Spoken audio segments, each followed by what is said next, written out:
Hello everyone, welcome back to my channel. In today's video, I'm going to teach you how to use Costminer for cost forecasting.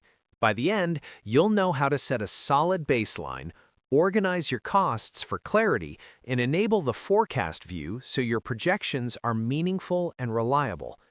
We begin with a baseline estimate because forecasting in Costminer always builds from an approved reference point.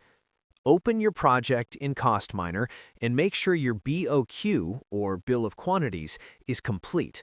This means every line item you plan to measure or price is included.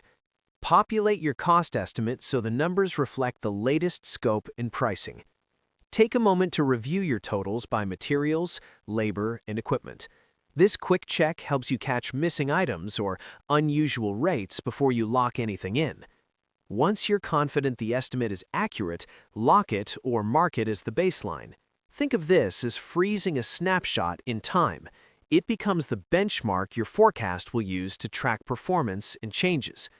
If adjustments are needed later, update them only after proper approval so you maintain a clear and clean audit trail. Next, organize your costs so the forecast tells a clear and structured story.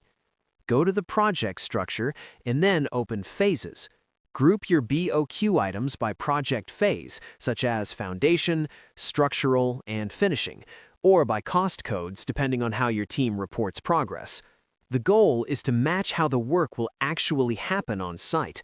A consistent structure makes it easier to roll up values, compare categories, and spot trends early. After grouping everything properly, save your changes. This organization step is critical because it allows the forecast to distribute costs in a way that aligns with your schedule and project controls. Finally, enable the forecast view. Navigate to Cost Control and then Tracking. Turn on the Forecast or Projection view and choose how you want to visualize time. You can select a monthly view for a calendar-based outlook or a phase-based view if your project is managed around milestones. Costminer automatically uses your baseline estimate as the starting curve, so you will immediately see how costs are expected to flow over time or across phases. If the timing does not reflect your actual plan, revisit your phases or cost codes and refine the structure. Clean inputs always produce clearer and more reliable forecasts.